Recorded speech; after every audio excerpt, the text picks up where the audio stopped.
Like this is a proposal, like a show proposal? Bro, just shoot, bro. Alright, let me tell me when to start. I just started.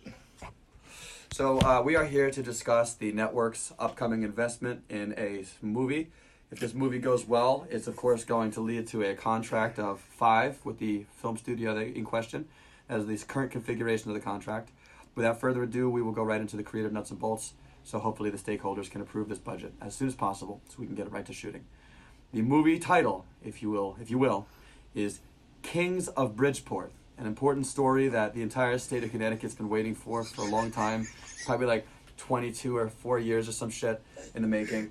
And it's so important that we all get it out there as soon as fucking possible. It's actually very late. I would even go further to say, not to be an activist, but half, if not more, of the world's problems they're facing right now are directly proportional to the fact that this movie has not been seen, which means the story has not been told, which means dumb motherfuckers just don't know. So let us proceed.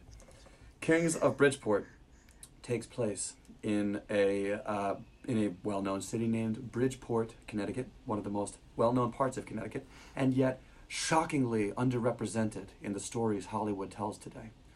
So we begin in Bridgeport, Connecticut, where a young child whose name cannot be mentioned, he's born, right? Because this is we tease out this. If they want this, they'll get a prequel in a few years. They got to pay us extra for where he came from. It's an origin story prequel. So he eventually comes in, and he is nicknamed by the streets. Well, first he's taken in by a lovable Morgan Freeman, who plays Sugar Ray.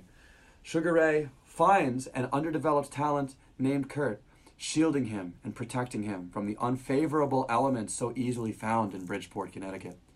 But eventually, the prodigy is discovered, and Sugar Ray unfortunately loses his battle to lung cancer. That was so far in the making. So sad. As Kurt says goodbye to his mentor, he's shocked to discover what Sugar Ray tells him. He leans in. He whispers in his final ghastly breath with his lung cancer as he fights for his life. He says, "Kurt, you need to leave Bridgeport." Could the king of Bridgeport truly make an entire fucking movie where he's not in the city at all? The answer is yes. Without further ado, Kurt goes home. While he's walking back through Bridgeport, he's seeing the city of dreams as it once was. He's remembering what these streets used to mean to him. He looks back at all these memories, and as he's romanticizing the past and his moments with Sugar Ray, he finds himself with an unkind trio of sweater-toting thugs. And he discovers their librarian allegiance a little too late. Immediately, they plunge into violence, descending upon him, decorating the streets with his bloody extra pulp Tropicana byproducts. He woke up the next day in a hospital eerily similar to the one where Sugar Ray left this mortal realm. He knew what he had to do. And with one final goodbye to his treasured prize-fighting elephant Pepe, he was ready to find a new city to call his own. Pepe whimpered. Pepe cried. The villagers cried. The trio, Carl, Carly, and Carlum, all cried. The children, they all cried, and the whole village waved him goodbye as Kurt said goodbye to Pepe the elephant. Pepe was wearing his ceremonial sacred carpet that he wears too. He wears a carpet on his back as an elephant. It's like an Indian formal wear for weddings. It's very nice silk thing. And Kurt then leaves, and the town's devastated. Bridgeport's never the same, obviously, but that's how these things happen. We have to introduce tension to the character as much as possible. I can see the boardroom members. I've really got you on the edge of your seat, so I appreciate that. So Kurt then goes to start anew. A cowboy amongst the plains, if you will. A desert eagle in search of a target. He roams.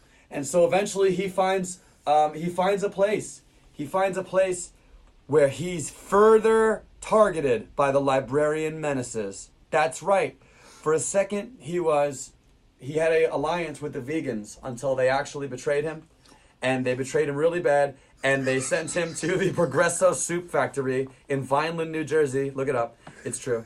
and they basically held him in the But it's basement. not his life. It's not his life though, but that's a real location, I promise. Unless the pandemic was very unkind to them, which I doubt because it's canned food. So he was in the he was in the basement, and the vegans fucking ratted him out because they realized that all humans eat humans is not in line with vegan values, is it? So he's a problem. He's problematic. They tried to cancel him, and so they told the librarians about it, and the librarians, of course, beat him up bad again. And they were like, "You're never welcome in New Jersey ever." And New Jersey, actually, the governor was there, and the governor was like, "Fuck yeah, you heard what they said."